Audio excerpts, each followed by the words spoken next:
السلام علیکم۔ جہان داستان میں آپ کا خیر مقدم ہے۔ آج میں آپ کے لیے خوفناک کہانی لے کر آیا ہوں اور کہانی کا نام ہے گلنار۔ گیتی آرا گلنار سے جس قدر محبت کرتی تھی، شجاع اسی قدر اس سے نفرت کرتا تھا۔ جب کبھی وہ اسے دیکھ پاتا، نہایت غضبناک ہو کر کہتا، گیتی آرا، اس ڈائن کو یہاں سے دور کرو ورنہ میں اسے گولی مار دوں گا۔ در حقیقت وہ تھی بھی ڈائن، اسے یہ کہنا بالکل موزوں تھا۔ اس کا رنگ سیاہ اور شکل مکروہ تھی، مگر اپنی اپنی طبیعت ہے، گیتی آرا اس پر جان و دل سے فدا تھی۔ جب تک گلنار نہ کھا لیتی، گیتی آرا کے حلق سے نوالا نہ اترتا تھا۔ گلنار بھی بڑی سمجھدار تھی، اس کی محبت کو محسوس کرتی اور اس کا دل خوش کرنے کی طرح طرح کی حرکتیں کیا کرتی۔ وہ نہایت صفائی پسند تھی، بڑے سلیقے سے کھانا کھاتی اور ایک گدیلے والی کرسی پر جو گیتی آرا نے خاص اسی کی خاطر بنائی تھی بیٹھی رہتی۔ جب شجاع کے پاؤں کی آہٹ سنتی تو جٹ اچک کر گیتی آرا کے ڈریسنگ ٹیبل کے نیچے چلی جاتی اور جب تک شجاع گھر میں رہتا اونچا سانس تک نہ لیتی۔ گیتی آرا اس کی عقل مندی کی بہت معترف تھی۔ وہ اکثر بڑے فخر سے کہا کرتی کہ جتنی عقل مند میری گلنار ہے، اتنا عقل مند کوئی انسان بھی نہیں۔ شجاع اور گیتی آرا کی آپس میں بڑی محبت تھی، دونوں ایک دوسرے کو دیکھ دیکھ کر جیتے تھے۔ ان کی شادی کو 5 سال گزر گئے تھے، مگر نخل امید بارور نہ ہوا تھا۔ وہ ایک کامیاب بیرسٹر اور والدین کا اکلوتا فرزند تھا، چنانچہ اس حالت میں گیتی آرا کا بانجھ ہونا سخت خطرناک تھا۔ شجاع کے والدین اس کی اولاد دیکھنے کے خواہش مند تھے۔ اس کی والدہ کی عین آرزو تھی کہ اس کا سونا گھر ایک معصوم اور شوخ ہستی کی برکت سے رونق ہو۔ کوئی اسے توتلی زبان سے دادی اماں کہے، اسے دل فریب شرارتوں سے ستائے اور معصومانہ اداؤں سے مچل کر اس کا دل لبھا لے۔ گیتی آرا بھی اس کمی کو محسوس کرتی تھی، مگر یہ خدا کی دین ہے، کسی کے بس کی بات نہیں۔ جوں جوں دن گزرتے جاتے، گیتی آرا کے تفکرات میں اضافہ ہوتا جاتا، کیونکہ اس کا مستقبل تاریک تھا۔ اپنے حسرت ناک انجام کا نقشہ اسے آنکھوں کے سامنے دکھائی دیتا تھا اور وہ اکثر اپنی پائے مالی محبت کے خیال سے تھرا اٹھتی تھی۔ جب تک شجاع گھر میں رہتا، گیتی آرا کا دل بہلا رہتا، مگر جوں ہی وہ عدالت کو جاتا، وہ افسردہ ہو جاتی، کیونکہ گھر میں کوئی اس سے کھل کر بات چیت نہ کرتا تھا۔ اس لیے اس نے اپنا غم غلط کرنے کو گلنار پال رکھی تھی، جو اس کی محبوب بلی تھی۔ وہ اکثر تنہائی میں اس سے باتیں کیا کرتی، جس کے جواب میں گلنار اس کو ایسی نگاہوں سے دیکھتی جس سے ظاہر ہوتا کہ وہ اس کی باتیں سمجھتی اور دکھ درد میں اس کی شریک ہے۔ شجاع کے والدین بارہا دوسری شادی کے لیے کہہ چکے تھے، مگر وہ انکار کرتا رہا۔ آخر جب ان کا اصرار حد سے بڑھ گیا تو مجبوراً اسے رضامند ہونا پڑا۔ شجاع کی دوسری شادی کو بھی مدت گزر گئی، مگر بچے کی صورت دیکھنا نصیب نہ ہو سکی۔ اس کی والدہ ہنوز زندہ تھی، وہ چاہتی تھی کہ ایک دفعہ اور شجاع کی شادی کر کے دیکھ لیں، لیکن اب اس کا نئی بہو سے سابقہ تھا، جس نے شجاع کو اس طرح قابو کیا تھا کہ اسے دم مارنے کی جرأت نہ تھی۔ گیتی آرا کو وہ بالکل بھول چکا تھا۔ شہزادی اپنی چالاکیوں سے اس کو موقع ہی نہ دیتی تھی کہ وہ کسی سے ملنے کے لیے وقت نکال سکے۔ وہ ہر وقت اس کی نازبرداریوں میں مصروف رہتا۔ شجاع کے اس طرز عمل سے گیتی آرا کو سخت قلق ہوتا تھا، مگر وہ راضی برضا تھی۔ شہزادی شکل و صورت میں تو گیتی آرا کا مقابلہ نہ کر سکتی تھی، مگر ناز نخروں میں طاق تھی، مرد کی تسخیر کا گر جانتی تھی۔ وہ سخت مزاج، کمینہ، حسلت اور تندخو عورت تھی۔ اس کا باپ ایک اعلیٰ خاندان کا رکن تھا، لیکن ماں بازاری عورت تھی، اور ماں کی تربیت کا اثر اس کے رگ و ریشہ میں سرائیت کیے ہوئے تھا۔ وہ گیتی آرا کے خون کی پیاسی تھی۔ اس نے محل سرا کی طرف کھلنے والے دروازے عرصہ سے بند کرا دیے تھے، تاکہ شجاع کی نظر کہیں گیتی آرا پر نہ پڑ جائے۔ اس انقلاب نے گیتی آرا پر دنیا کا عیش و آرام حرام کر دیا تھا۔ اس کی اس بے کیف زندگی میں واحد غم گسار اس کی پیاری بلی گلنار تھی۔ جنوری کے آخری دن تھے۔ شجاع خواب راحت سے بیدار ہوا تو اس کی نظر میز پر رکھے ہوئے چنبیلی کے ایک خوبصورت ہار پر پڑی، جس کے قریب ہی ایک رکا پڑا تھا۔ رکا دیکھ کر اسے یاد آ گیا، آج اس کی پہلی شادی کی سالگرہ ہے۔ اس نے ہار اٹھا کر آنکھوں سے لگا لیا۔ بھولی ہوئی گیتی آرا کی یاد تازہ ہو گئی۔ گزشتہ ایام کی پر محبت زندگی کا نقشہ سینما کی متحرک تصاویر کی طرح آنکھوں کے سامنے پھرنے لگا۔ اسے اپنے ظالمانہ سلوک سے، جو اس نے 6 سال سے اس کے ساتھ روا رکھا تھا، سخت ندامت ہوئی۔ وہ آہ سرد بھر کر کہنے لگا، آہ گیتی آرا کیسی عقل مند ہے۔ زرد چنبیلی کا ہار بیچ کر اس نے مجھے اس بے اعتنائی پر ملامت کی ہے۔ کیا اس سے میری محبت انہی پھولوں کی طرح زرد ہو چکی ہے؟ وہ ایک ہارے ہوئے قمار باز کی طرح ہار کو ہاتھ میں لیے کرسی پر بیٹھ گیا۔ بہت عرصہ تک انہی خیالات میں محو رہا، اور ابھی خدا جانے کب تک اسی حالت میں رہتا، مگر شہزادی کی کرخت آواز سے چونک اٹھا۔ شہزادی نے کہا، کیا اس بےہودہ عورت نے اس دفعہ پھر زرد پھولوں کا تحفہ بھیجا ہے؟ یہ پھول تو تابوت پر ڈالے جاتے ہیں، کون نمک حرام یہ ہار یہاں لایا ہے؟ یہ کہتے ہوئے اس نے وہ ہار شجاع کے ہاتھ سے نوچ کر پھینک دیا۔ اس کے بعد گیتی آرا کو کوستی اور نوکروں کو برا بھلا کہتی کمرے سے نکل گئی۔ شجاع نے منہ سے تو کچھ نہ کہا، مگر اس کی آنکھیں پرنم ہو گئیں۔ وہ سوچنے لگا، کیا مظلوم گیتی آرا کا تحفہ محبت ہر سال اسی طرح پائے استحقار سے ٹھکرایا جائے گا؟ وہ تمام دن مغموم رہا۔ شام کے قریب جب وہ باہر سیر کو گیا تو بغیر کسی ارادہ کے چلتا ہوا باہر کے راستہ سے محل سرا میں داخل ہو کر سیدھا گیتی آرا کے کمرے میں جا نکلا۔ گیتی آرا دریچہ کے قریب کرسی پر بیٹھی بحر فکر میں غوطہ زن تھی۔ وہ خاکی رنگ کے کپڑے پہنے ہوئے تھی۔ اس کے عنبر افشاں سیاہ بال الجھے ہوئے کندھوں پر پریشان تھے۔ سورج کی آخری کرن اس کے زردی مائل دل فریب چہرہ کو چار چاند لگا رہی تھی۔ گلنار بھی اپنی کرسی پر بیٹھی اونگ رہی تھی۔ وہ کئی منٹ تک دروازہ میں کھڑا اس کو دیکھتا رہا۔ گیتی آرا اپنے خیالات کی رو میں بہہ رہی تھی۔ شجاع کی موجودگی کا اس کو مطلق احساس نہ ہوا، مگر گلنار نے اسے نیواں آنکھوں سے دیکھتے ہی فوراً چھلانگ لگائی اور کمرے سے باہر نکل گئی۔ گلنار کی اس حرکت پر وہ ایک دم چونک پڑی اور سامنے شجاع کو کھڑا دیکھ کر بے اختیار ایک چیخ اس کے منہ سے نکلی اور لڑکھڑاتے ہوئے اس کے استقبال کو بڑھی، لیکن شجاع وہیں کھڑا رہا۔ ندامت سے اس کے پاؤں باری ہو رہے تھے۔ اس واقعہ کے بعد شجاع شہزادی سے چوری چھپے اکثر گیتی آرا کے پاس آتا جاتا رہا۔ جب اس ملاپ کو 1 سال کے قریب ہو گیا تو یکا یک گیتی آرا سخت بیمار ہو گئی۔ کھانا پینا چھوٹ گیا اور سوکھ کر کانٹا ہو گئی۔ پہلے تو معمولی بات سمجھ کر اس نے کسی سے بیماری کا ذکر نہ کیا، لیکن آخر جب تکلیف زیادہ بڑھ گئی تو ڈاکٹر کو دکھایا گیا، جو معائنہ کے بعد اس نتیجہ پر پہنچا کہ مسز شجاع حاملہ ہے۔ یہ نوید جان فضا سن کر فرتے طرب سے شجاع کی باتیں کھل گئیں۔ بڑی بیگم نے منہ مانگی مراد پائی۔ شہزادی نے جب یہ خبر سنی تو وہ سناٹے میں آ گئی، مگر کیا کر سکتی تھی؟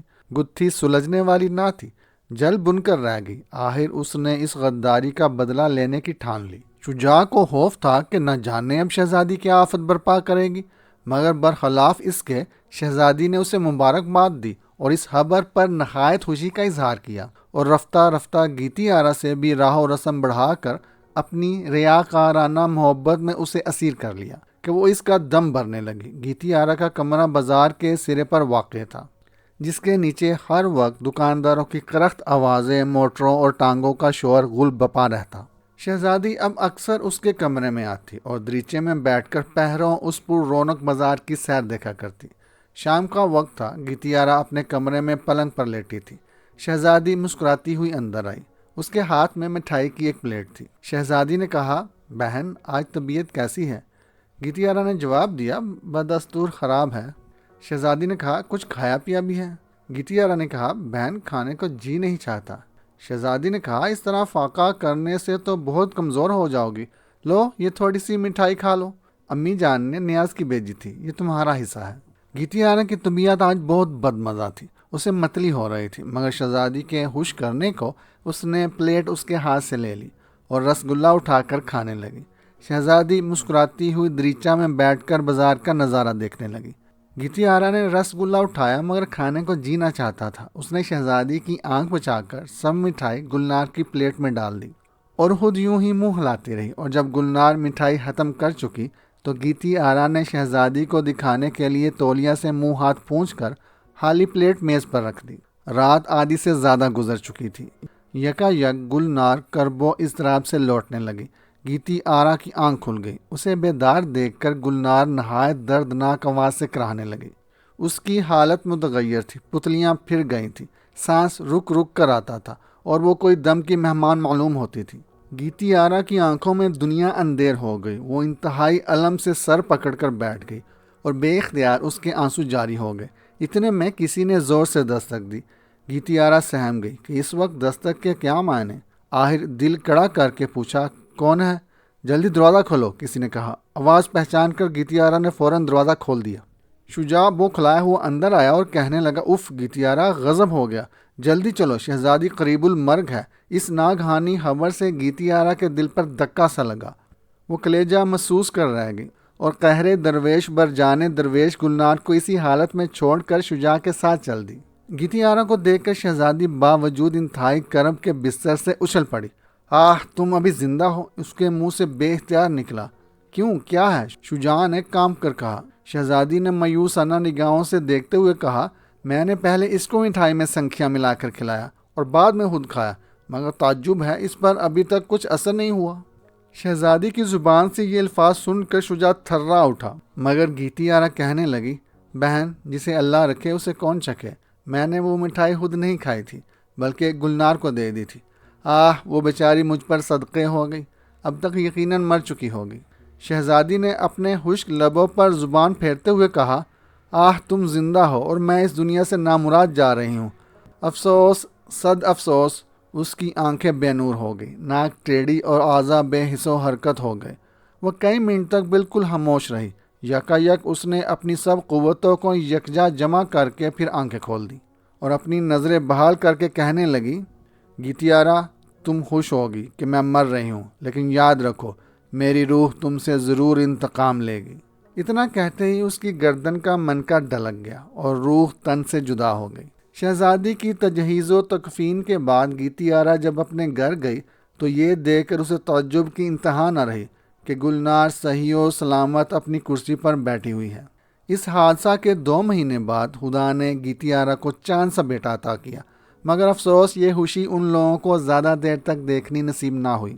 بچہ 15 دن زندہ رہ کر گھر والوں کو داغ مفارقت دے گیا۔ بچے کی موت سے گیتیارا اور شجاع نہایت دل برداشتہ ہو گئے۔ بڑی بیگم کو تو ایسا صدمہ ہوا کہ وہ جانبر نہ ہو سکے۔ ان کے بعد گھر کی رہی سہی رونق بھی کافور ہو گئی۔ شجاع تو پھر بھی باہر جا کر 2 گھڑی دل بہلا لیتا، مگر گیتیارا تصویر یاس بنی ہوئی ہر وقت کڑتی رہتی۔ در و دیوار کاٹنے کو دوڑتے تھے، اب اسے کسی چیز سے دلچسپی نہ تھی۔ اس پر ترا یہ کہ گلنار نے بھی اس کا ساتھ چھوڑ دیا تھا۔ جب سے گلنار اس خوفناک موت کے منہ سے بچی تھی، اس دن سے اس کی عادتیں بالکل بدل گئی تھیں۔ وہ نہایت غسیلی اور خونخوار ہو گئی تھی۔ اب وہ اکثر اوقات گیتیارا پر غراتی اور شجاع کو دیکھ کر بھی سامنے ڈٹی رہتی اور اکثر رات کو ایسی خوفناک آواز نکال کر روتی کہ سننے والوں کے دل دہل جاتے۔ گیتیارا نے اس کے گلے میں پٹا ڈال دیا تھا۔ یہ تمام دن برآمدے میں زنجیر سے بندھی رہتی اور رات کو کھول دی جاتی۔ 1.5 سال بعد پھر گیتیارا کے لڑکی پیدا ہوئی، مگر وہ بھی 15 دن تک زندہ رہ کر بغیر کسی بیماری کے اچانک مر گئی۔ اس بچی کی موت سے شجاع کو وہم ہو گیا کہ یہ مکان اسیب زدہ ہے۔ وہ اکثر رات کو نہایت ڈراؤنے خواب دیکھتا تھا۔ چنانچہ ان توہمات کے زیر اثر اس نے وہ گھر چھوڑ دیا اور باہر کوٹھی میں سکونت اختیار کر لی۔ یہاں آ کر بھی ان خوفناک خوابوں نے پیچھا نہ چھوڑا۔ وہ اکثر دیکھتا کہ گلنار گیتیارا کے سرہانے بیٹھی ہنس رہی ہے، اور بعض دفعہ اسے محسوس ہوتا کہ گلنار کا قد بڑھتے بڑھتے گدھے جتنا ہو گیا ہے۔ اس کا خیال تھا کہ یہ واقعات عالم بیداری میں ہیں، مگر گیتیارا اس کے اس خیال کو تمسخر میں اڑا دیا کرتی تھی۔ اسی سال گیتیارا کو پھر امیدواری ہوئی۔ شجاع کے باپ کے ایک دوست شیخ نیاز احمد نے، جو ایک عامل باعمل تھے، استخارہ کر کے شجاع کو بتایا کہ گیتیارا کے بچے پر کسی بدروح کا سایہ ہے۔ چنانچہ انہوں نے ایک تعویذ دیا کہ جب بچہ پیدا ہو تو اس کے گلے میں ڈال دیا جائے۔ اتفاق کی بات سمجھو، خدا کی قدرت، گیتیارا کا تیسرا بچہ اصغر زندگی والا پیدا ہوا۔ شجاع اور گیتیارا کے رنج و غم مسرت میں تبدیل ہو گئے اور وہ اپنے آپ کو دنیا میں سب سے زیادہ خوش قسمت تصور کرنے لگے۔ بچہ نہایت تندرست اور موٹا تازہ تھا۔ والدین کا اعتقاد تھا کہ بچہ نے تعویذ کی برکت سے ہی زندگی پائی ہے، چنانچہ وہ تعویذ کسی وقت بھی اس کے گلے سے علیحدہ نہ کیا جاتا۔ اصغر کی پہلی سالگرہ تھی۔ شام کا وقت تھا۔ گیتیارا کا کمرہ دلہن کی طرح سجا ہوا تھا۔ گلدستوں کی بو باز سے تمام کوٹھی مہک رہی تھی۔ برقی قمقموں کی تیز روشنی شیشوں کے سامان پر پڑ کر نہایت دل فریب سما پیش کر رہی تھی۔ جا بجا دروازوں پر زرتار سہرے لٹک رہے تھے جو ایسی تقریب پر باندھے جاتے تھے۔ در و دیوار سے شادمانی ٹپک رہی تھی۔ شجاع میز کے قریب کھڑا نہایت خوشی سے ان تحائف کو دیکھ رہا تھا جو میز پر قرینے سے رکھے تھے اور کمرے کی زینت کو دوبالا کر رہے تھے۔ یہ وہ تحائف تھے جو شجاع اور گیتی آرا کے عزیزوں نے اصغر کو سالگرہ پر دیے تھے۔ مہمان عورتیں رخصت ہو گئیں۔ گیتی آرا اصغر کو گود میں لیے اندر داخل ہوئی۔ بچے کو دیکھ کر شجاع کا چہرہ پھول کی طرح کھل گیا۔ اس نے بچے کو ماں کی گود سے لے لیا اور ایک کرسی پر بیٹھ کر اس سے کھیلنے لگا۔ یکایک اس کی نظر بچے کے گلے پر پڑی۔ وہ گھبرا کر کہنے لگا، گیتی آرا، اس کا تعویذ کہاں ہے؟ یہ سنتے ہی گیتی آرا سٹ پٹائی ہوئی غسل خانے کی طرف بھاگی۔ اس نے نہلاتے وقت اسے اتار کر شیلف پر رکھا تھا، مگر اب اس کا نام و نشان تک نہ تھا۔ تعویذ کی گمشدگی سے ان کے دل بجھ گئے اور رنگ فق ہو گیا۔ تمام مسرتیں یکدم کافور ہو گئیں۔ دونوں عالم یاس میں بچے کو گود میں لے کر پلنگ پر بیٹھ گئے۔ رات طویل اور خوفناک تھی۔ 12 بجے کے بعد جھکڑ چلنا شروع ہوا۔ بارش کے ساتھ ساتھ اولے بھی پڑنے لگے۔ رات کی گرج اور برق کی چمک زنی قیامت برپا کرنے لگی۔ ہوا نے وہ زور بندھا کہ الامان۔ کمرے میں اداسی چھائی تھی۔ پچھواڑے کی طرف برج میں گلنار بیٹھی نہایت پر درد آواز میں میاؤں میاؤں کر رہی تھی۔ اس کی ہولناک آواز شب تار کی نخوست میں دو چند اضافہ کر رہی تھی۔ ایسا معلوم ہوتا تھا کہ صدہا روحیں بیان کر رہی ہیں۔ باہر توشہ خانہ کی طرف سے برتنوں کی جنکار سن کر گیتی آرا کے کان کھڑے ہو گئے۔ تھوڑی دیر بعد دروازے پر کھٹکا ہوا، پھر پاؤں کی چاپ سنائی دی۔ وہ کانپنے لگی۔ شجاع نے اسے تسلی دینے کی غرض سے پستول بر کر پاس رکھ لیا۔ اتنے میں روشن دان سے دھماکے کے ساتھ کوئی چیز گری۔ گیتی آرا خوف سے اچھل پڑی۔ شجاع نے کہا، اوہو، یہ تو گلنار ہے۔ گلنار آتے ہی ڈریسنگ روم میں گھس گئی۔ شجاع نے اٹھ کر ڈریسنگ روم کے دروازے میں چابی گما دی تاکہ گلنار باہر نہ نکل سکے۔ رات چوتھائی کے قریب گزر چکی تھی۔ شجاع اور گیتی آرا کی آنکھ لگ گئی۔ یکایک گیتی آرا نے خواب میں دیکھا کہ شہزادی اس کے ساتھ ہاتھا پائی کر کے بچہ چھیننا چاہتی ہے، اور دہشت سے اس کی آنکھ کھل گئی۔ اتفاقاً اس کی نظر ڈریسنگ روم کے دروازے پر جا پڑی۔ دروازہ آہستہ آہستہ کھلا۔ ایک عورت اندر سے نمودار ہو گئی۔ گیتی آرا بے اختیار چیخ مار کر بے ہوش ہو گئی۔ شجاع جاگ اٹھا۔ اس نے دیکھا شہزادی پلنگ کے قریب بچے پر جھکی ہوئی ہے۔ گھبرا کر اس نے یکایک پستول داغ دیا۔ ایک خوفناک چیخ کے ساتھ دم سے کوئی چیز زمین پر گر کر کراہنے لگی۔ یک لخت بجلی فیوز ہو گئی۔ کمرہ دھوئیں سے بھر گیا۔ شجاع ہاس باہتا دیوار کا سہارا لے کر کھڑا ہو گیا۔ ادھر اصغر نے گلا پھاڑ پھاڑ کر رونا شروع کر دیا۔ اس کے رونے سے شجاع کی کچھ ڈھارس بندی۔ اس نے جلدی سے دروازہ کھول دیا۔ مطلع صاف ہو چکا تھا۔ آخری مہینہ کے چاند کی پھیکی روشنی کمرے میں پڑنے لگی۔ شجاع نے بچے کو اٹھا لیا۔ اتنے میں گیتی آرا بھی تازہ ہوا کے جھونکوں سے ہوش میں آ گئی۔ او میرا بچہ کہہ کر ادھر ادھر دیکھنے لگی۔ تمہارا بچہ محفوظ ہے، شجاع نے کہا، پھر نوکر کو بلانے کے لیے گھنٹی دبائی اور گیتی آرا کا ہاتھ پکڑ کر برآمدے میں لے آیا۔ اتنے میں نوکر بھی آ گیا۔ شجاع نے اسے لیمپ جلانے کا حکم دیا۔ لیمپ روشن ہونے پر دونوں اندر گئے۔ یہ دیکھ کر ان کی حیرت کی کوئی انتہا نہ رہی کہ بجائے شہزادی کے فرش پر گلنار کی لاش پڑی ہے۔ یہ کہانی آپ کو کیسی لگی؟ کمنٹ میں ضرور بتائیے گا۔ ہمارے چینل کو سبسکرائب کر دیں اور بیل کے بٹن پر کلک کر دیں تاکہ آپ کو ہماری آنے والی کہانیوں کا نوٹیفیکیشن موصول ہو سکے۔ شکریہ۔